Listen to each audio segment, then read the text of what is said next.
Okay, my name is Alan, and I'm a project stroke support worker for St Mungo's Broadway, which is a homeless charity. Okay, I'm an ex-client of St Mungo's Broadway. I was essentially a homeless person. I'd lost a family, a wife, my children. A lot of the circumstances wasn't necessarily me that brought them about, but I didn't help with the fact that instead of dealing with the problems I had, I chose to start drinking. Up until that point, I tried to keep myself away. Songwriting workshop was the one workshop that I thought, I'm not going to find that very useful because I can play music. I had my first drum lesson when I was 5, and I was still playing drums semi-professionally into my 30s. I found that interesting, but had no desire to play drums. I mean, that's something you do for pleasure, and I wasn't enjoying life at that point. How far away from the mic do I have to be? Oh, this is fine here. Excellent, good. But for the first 3 months, I found him a strange guy. I said, look, there's something going on downstairs, we need a drummer. John's agreed to play bass, and I went, what, that guy plays bass? He wore bizarre sort of Indian type robes and stuff like that, and I didn't think that we would have anything in common at all. I was wrong, because it was probably the best workshop that I did out of all of them. My house, my children and my wife, they were the things that were important in my life.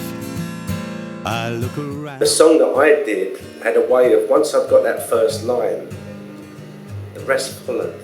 I was desperate to get finished then, but get it finished right. It was perfect timing for me, because it just happened at that point where I was starting to realise that it wasn't all me being a victim. Some of the reasons I was where I was my fault, and that's why it was reflected in the song that I wrote, because that was what I was going through my mind at that time. Yeah. And to actually look at that and put that down in words was massive.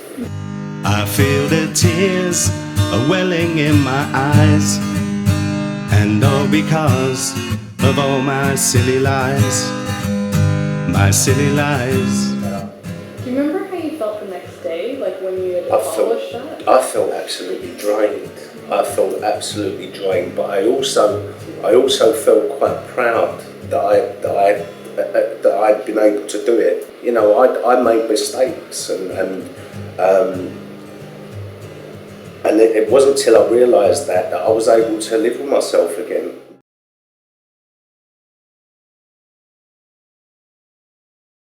I would be really sad if this couldn't happen. And I genuinely mean that. I work with the people now that I know need this type of thing. I can't overestimate how powerful it is and how useful it is. And at the end of the day, it's not something that I think really you can quantify in money.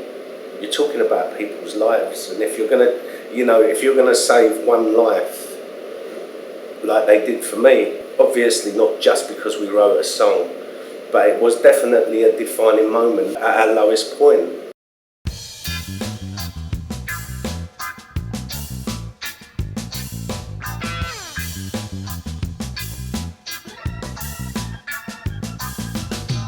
Burger boxes, beer bottles, banana skins. Not a pretty sight.